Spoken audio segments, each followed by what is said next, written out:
Здравствуйте. Hello, and welcome to City Breaks St Petersburg, episode 8, which I'm giving the rather curious title of From Fabergé to Rasputin. Two things very connected with the city today, things of interest to most people who visit, and both connected to the last of the Romanovs, Nicholas and Alexandra, and family. So it seemed quite nice to deal with them both in one episode. And we're going to focus on two palaces, two more of the fabulous inner-city palaces that you can visit in St Petersburg if you're there for long enough. The Shuvalov Palace on the Fontanka, which is now the home of the Fabergé Museum, and the Yusupov Palace, which is the place best known perhaps today as the site of the murder of one Grigory Rasputin. So that's the plan. Okay, so the Shuvalov Palace has one of the fanciest addresses in St Petersburg, 21 Fontanka River embankment, and its own guidebook describes it as, quote, one of the pearls in the spectacular necklace of St Petersburg palaces. It was built at the end of the 18th century and owned from 1800 onwards by one Maria Antonovna Narishkina and her husband. They were art lovers, so they filled it with paintings and sculptures and antiques, and it soon became really a sort of social hub for the very most aristocratic of St Petersburg society. There were visits, for example, from Tsar Alexander. It became a place where writers and artists were made very welcome. We know, for example, that Alexander Pushkin came to visit.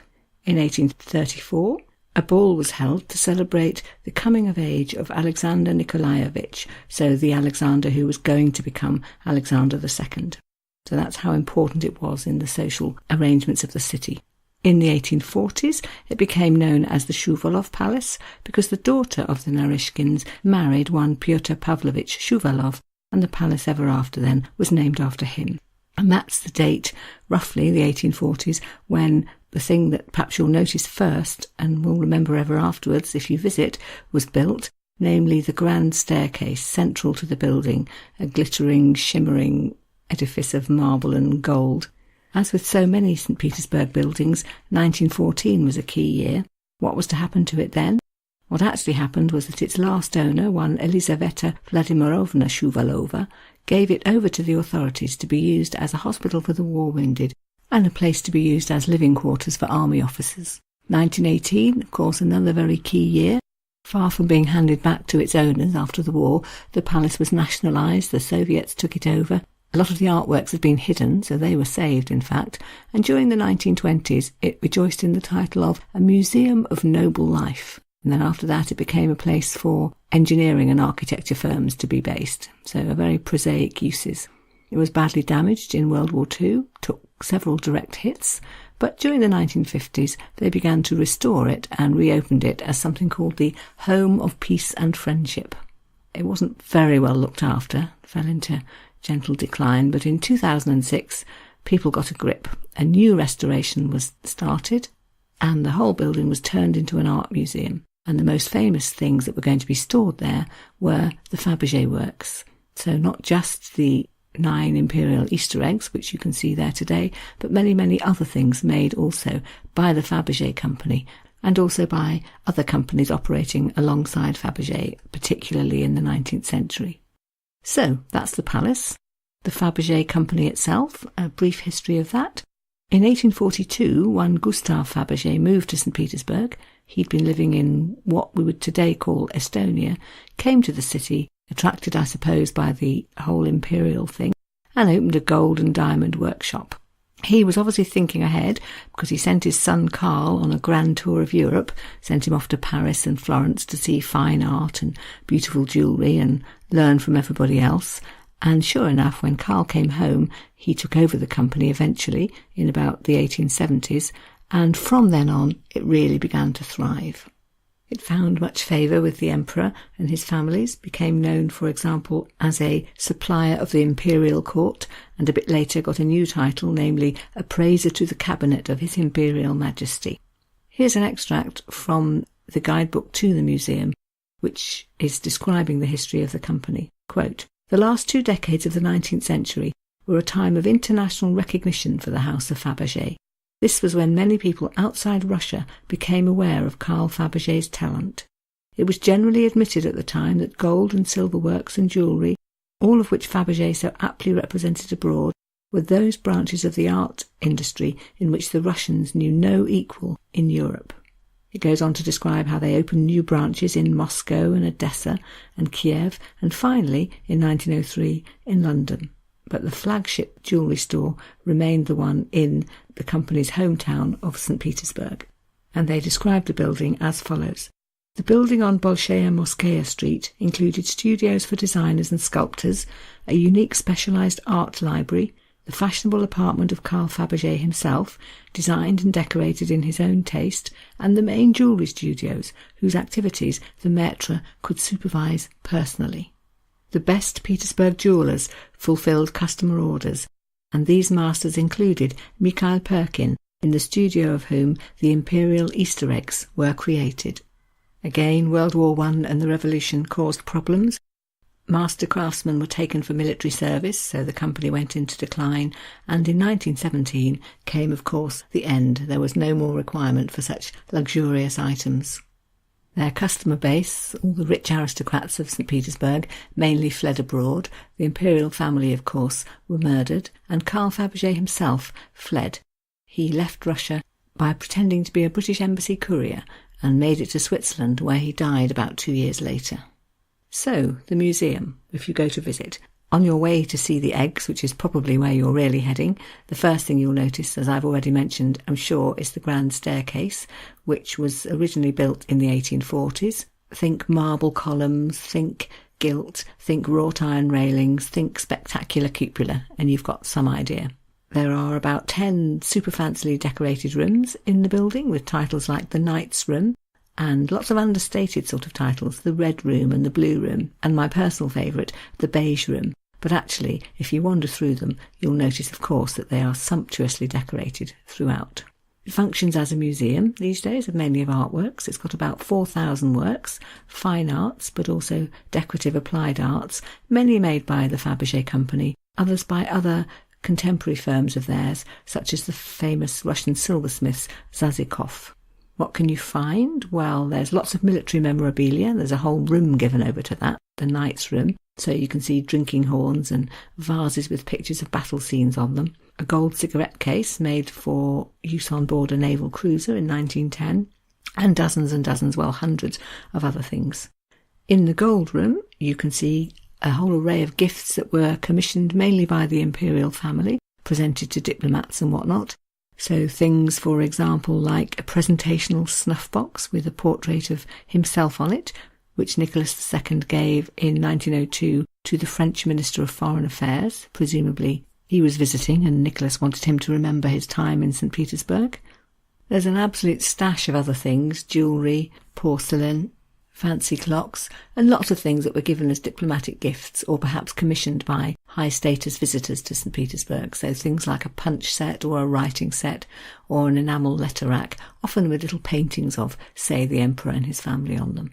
But the thing you surely come to see are the eggs. So for that you need to seek out the Blue Room, in which you will find, all in separate display cases, no fewer than 14 Fabergé eggs, including 9 of the famous imperial Easter eggs, which the emperors Alexander III and Nicholas II commissioned as Easter presents. I think there were about 50 in total.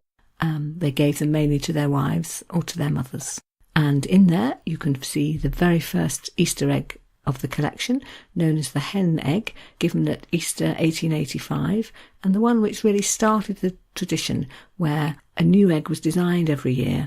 Talks would begin just after Easter. The whole thing would take the full year in consultation with the Tsar, and it would be personally delivered to him by Carl Fabergé himself at the beginning of Holy Week, so he could pass it on to the lucky recipient.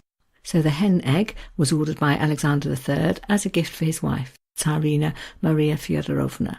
He'd been round the Fabergé works. He'd been very impressed at something called the All-Russian Art and Industrial Exhibition, which was actually in Moscow, and he decided that they could do something for him. So this first egg was designed with 3 parts, and it started the tradition that there would always be a surprise inside. This one was actually an actual egg, or rather a depiction of, with a white enamel shell, and a polished gold yolk inside, which opens up to reveal a little hen made of something called mosaic gold, so different colours of gold forming all the different feathers. And inside that there was a pendant in the shape of a miniature imperial crown. So think Kinder Egg, really. Open up and you keep finding new things inside, ever smaller treats. It was very well received, although apparently Tsar Alexander hadn't been sure that it would be. The guidebook tells us that, quote, the Tsar was nervous about whether or not the surprise would please its future owner, but the Empress liked the egg so much that Fabergé was made a court supplier, and from that year on an imperial egg was ordered every year for the next 32 years. One of the other 9 eggs in the collection was also one that Alexander chose for Maria Fyodorovna, this one from Easter 1894, which was particularly poignant because that was the year that he died. In October that year he died, and then of course she kept it as the last present, or the last Easter present that he'd given her. And that one was a Renaissance Easter egg jewellery box cut from agate with a golden lattice framework interspersed with diamonds and rubies. So beautiful. Although it was the last Easter egg she received from her husband, it wasn't the last one overall that she received, because her son, Tsar Nicholas II, also used to have eggs made for her at Easter. So you can see, for example, one that he gave her in 1900, known as the Easter egg clock, a gold, diamond and pearl number, out of which springs a surprise golden cockerel, which actually crows and actually flaps its wings and then disappears. Some of the other eggs are ones which Nicholas bought for his own wife, Alexandra. So, for example, the one from 1898, the Lilies of the Valley Easter egg. In fact, that one I find is rather poignant when you see it, because it manages to combine being a completely over-the-top fancy piece of jewellery with being a rather sweet family memento given by Nicholas to his wife at the time when 2 of their 4 daughters had been born, and they're included in the gift. So I'll read you the description of that from the museum's guidebook.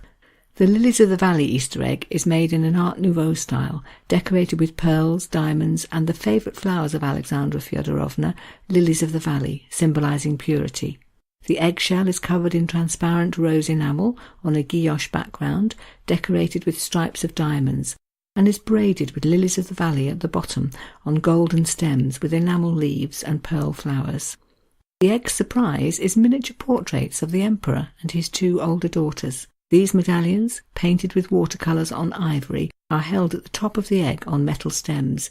The portraits appear from inside the egg upon turning the pearl pin. When closed, the aperture is hidden by a miniature copy of the imperial crown, covered with diamonds. I bet she loved it. I think perhaps the one that I found most amazing was the one called the Coronation Easter egg, which has a hinged golden egg that opens up to reveal an exact copy of the coronation carriage, made of course to mark the occasion, the year when Nicholas was crowned emperor. It's an actual moving model with wheels that turn and everything. Golden double-headed eagles, little miniature coronation crown decorating it. Everything that was on the real coach is actually there on this one. 2 of the later eggs I found also very poignant reminders of the family. So there's the 15th anniversary gift, which was a present from Nicholas to his wife in 1911, which has a golden shell and 18 little enamel panels, each one with a tiny painting on it. So there's one of Nicholas, one of Alexandra, one each of the 5 children, and then other scenes of key events from his reign. And of course, when you look at it, you can't help but remember that it was given as a gift only just a very few years before the whole family met their deaths in such a horrible way. And then finally, there is an egg given in 1916 called the Order of St George Easter egg, which Nicholas had designed for his mother, the Dowager Empress.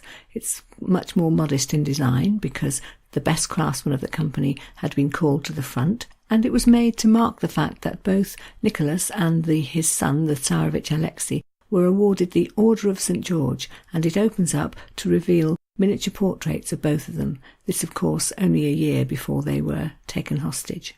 It was the only egg that Maria Fyodorovna took with her when she managed to flee Russia in 1919, and it's known that she kept it with her all the way up until her death in 1928. So again, it really seems to represent the end of an era. In fact, I think that's the feeling you leave the whole palace with, that you really have been witnessing the splendour, the opulence, the luxury of an era that came to a crashing end. And then the other palace, which is in a very different way a reminder of the same thing, is the Yusupov Palace, built in the 1760s, known today principally as the place where Grigory Rasputin was murdered. But before any of that, it was a palace built by a family, the Yusupovs, to house their art collection.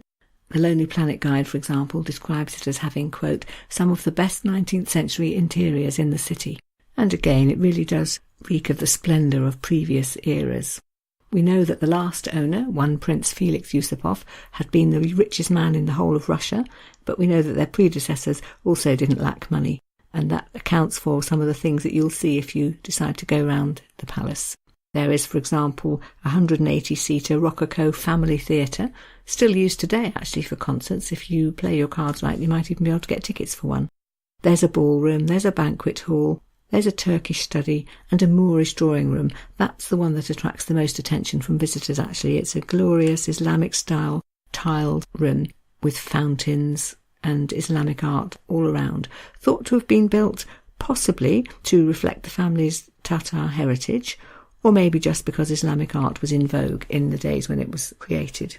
But anyway, all of that aside, the main reason why most English-speaking visitors, at least, go there is because of its connection with the murder of Rasputin and the fact that down in the basement there is an exhibition dedicated to that event. You have to pay separately to go in, I think, and they're not very good on English signage, but if you know the story before you go, I think you could make a reasonable amount of it. So then, Rasputin, who actually was he? Well, one good way to answer that question is to read a book called Rasputin, written by Frances Welsh, and I'd like to open this section with a quote from that book where she tells us a little bit about what he actually looked like. So this is what she writes, quote, "At the age of 47, Rasputin's appearance was not good. His close-set eyes were ringed with yellow excrescences. The irises, said to be so dazzling that their colour couldn't be determined, grey, blue, or even blue and brown, were dulled. His broad nose was pockmarked, his lips blue, and his moustaches protruding like worn-out brushes. Following years of use as a napkin, his straggling beard was festooned with decaying food." It's worth keeping that picture in mind when you hear how popular he was with the otherwise extremely fastidious Empress Alexandra. Rasputin didn't come from St Petersburg, he hailed from very far away, but in his village he had already been said to have mystical gifts. It was said, for example, that the family cows produced more milk if he was nearby, and people said that he was able to predict when a stranger was on the way, and an hour after he'd made an announcement that someone was coming, a traveller would appear in the distance, so people thought that he really had supernatural powers.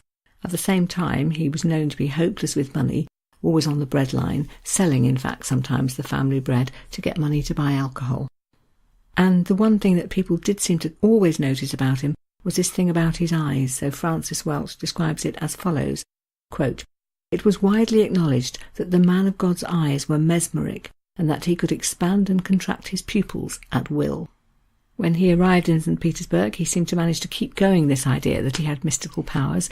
There was a report in a newspaper, for example, to say that he was able to, quote, "blow into a handful of earth and turn it into a magnificent rose tree." And the talk was that he could restore sight to the blind and make the paralysed walk again.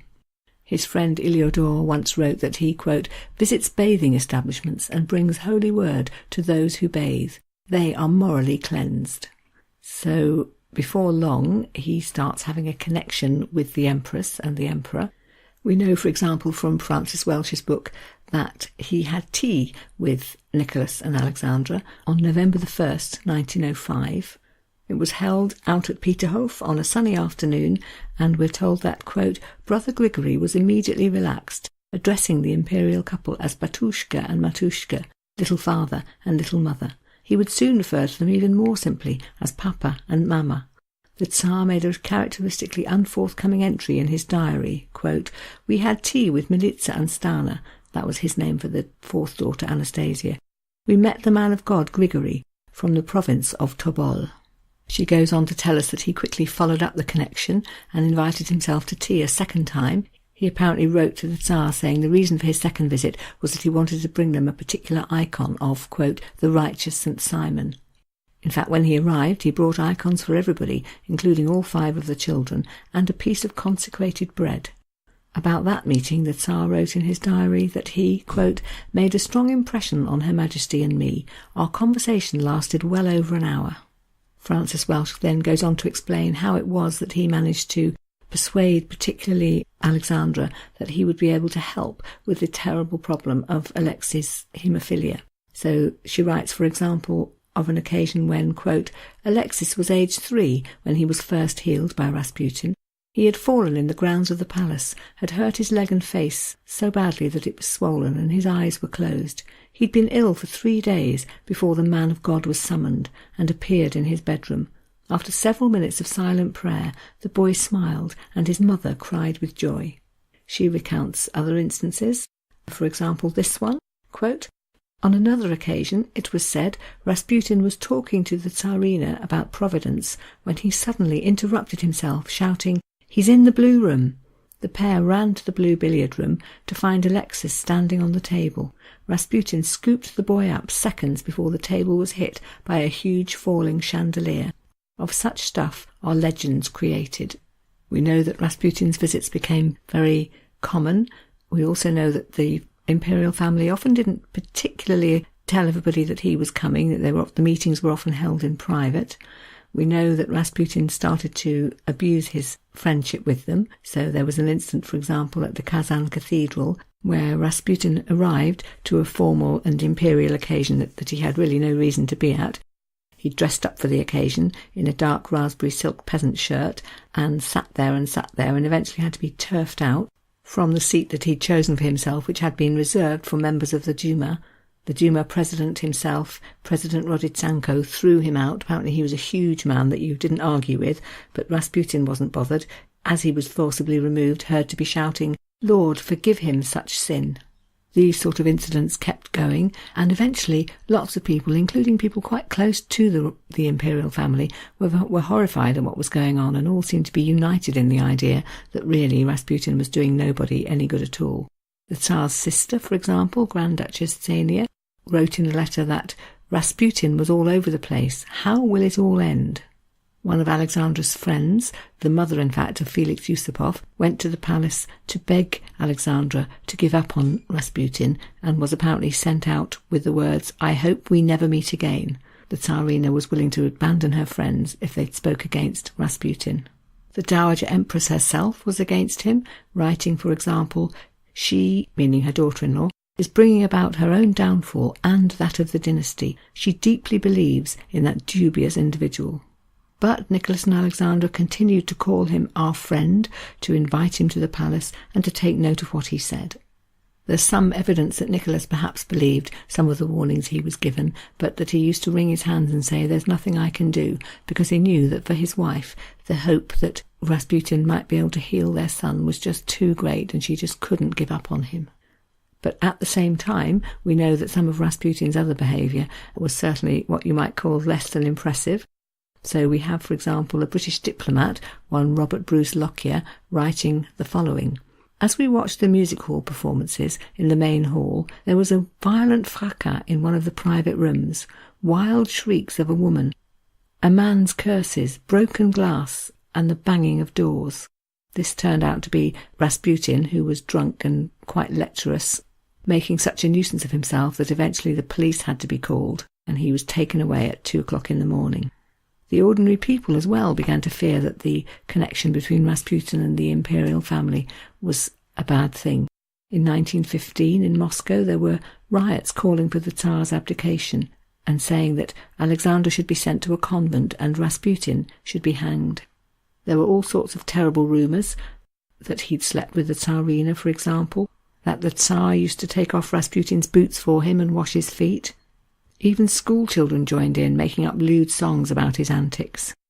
And when challenged, Rasputin actually sometimes used to say something which I think is very revealing.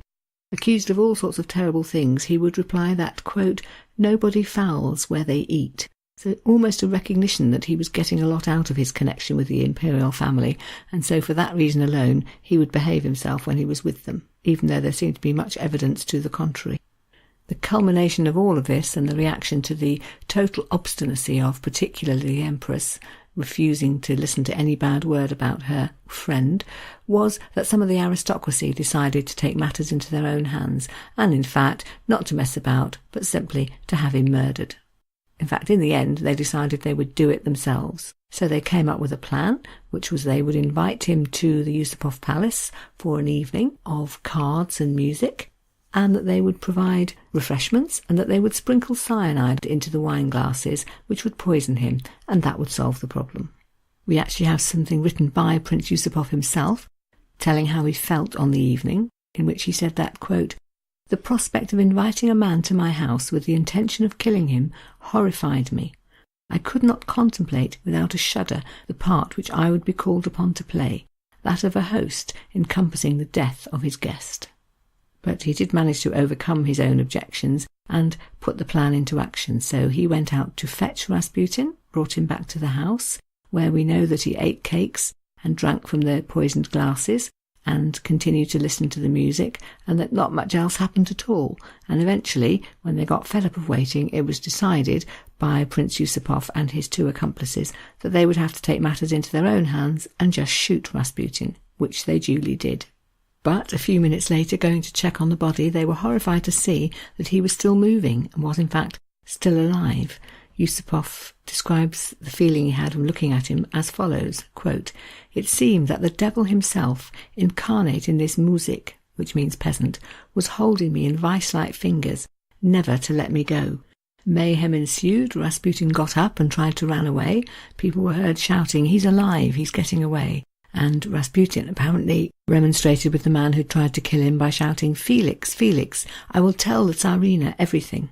So much noise was made that in fact somebody else called the police, and they had to think quickly. So they went down to the yard where they shot a dog in the snowy courtyard so that they could leave some excuse as to where all the blood had come from, and they dragged Rasputin out into a coach and drove him down to the Petrovsky Bridge, their intention being to throw him over into the icy waters and have him drown.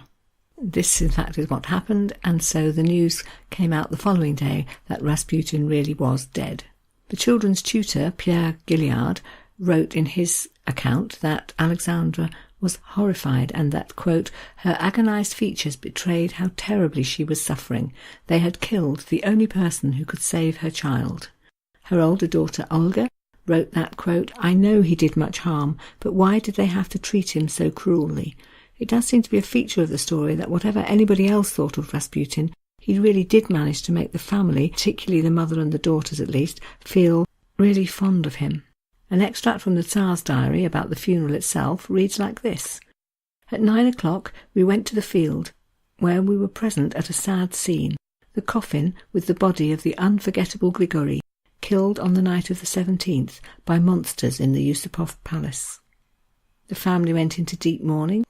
That Christmas, for example, there were no presents for anybody, and the Tsarina was reported to have wept for hours. The Tsar's reaction was that he exiled Yusupov and the other accomplices, saying that, quote, "No one has the right to commit murder." And this relationship, which seemed to make no sense to anybody else really, is summarised at the end of Frances Welch's book on Rasputin, when she describes how the Rasputin connection was evident even 100 years later when the bodies of the long-dead imperial family were found. This is what she writes. "When the imperial family's assassins stripped their victims, they found amulets around the necks of the Tsarina and the 4 young Grand Duchesses, containing miniature portraits of Rasputin. After Rasputin's death, the Tsarina had dreamt that Brother Grigory was looking down from heaven, blessing Russia.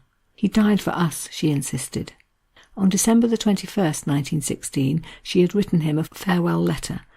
My dear martyr, give me thy blessing, that it may follow me always on the sad and dreary path I have to follow here below, and remember us from on high with your holy prayers. Alexandra." The letter was buried with him, along with a small bouquet of flowers. It was placed on his chest alongside the icon the Tsarina had sent him on that snowy afternoon of his final day on earth. So there you have it, an episode on 2 very different connections made by the Romanov family. The splendour and luxury of their connection with the Fabergé company, and the much more difficult to understand bewildering tale of their affection for the religious martyr stroke conman, take your pick depending on your point of view. That was Grigory Rasputin. Okay, so the next episode then is a good time, I think, to move on to the revolutions which beset Russia, not just in 1917, which of course is how the story ended, but before that, certainly during the 19th century and actually earlier still, the story of the tension between the excess and splendour of the wealthy and powerful in Russia versus the harsh lives and the deprivation suffered by the ordinary people goes much further back than 1917. I really think you can't understand St Petersburg without knowing some of that story, and I'm going to try and convey the grand arc of it in the next episode. I can't promise you all the detail. I advise that perhaps proper historians avert their ears, but I'm going to do my best to explain how it is that all of this came crashing down in 1917. So I hope you'll join me for that. And meanwhile, I'd just like to thank you very much for listening this week, spasibo, and to look forward to your company again in a week's time, and to sign off in Russian, of course, with that lovely word for goodbye, do svidaniya.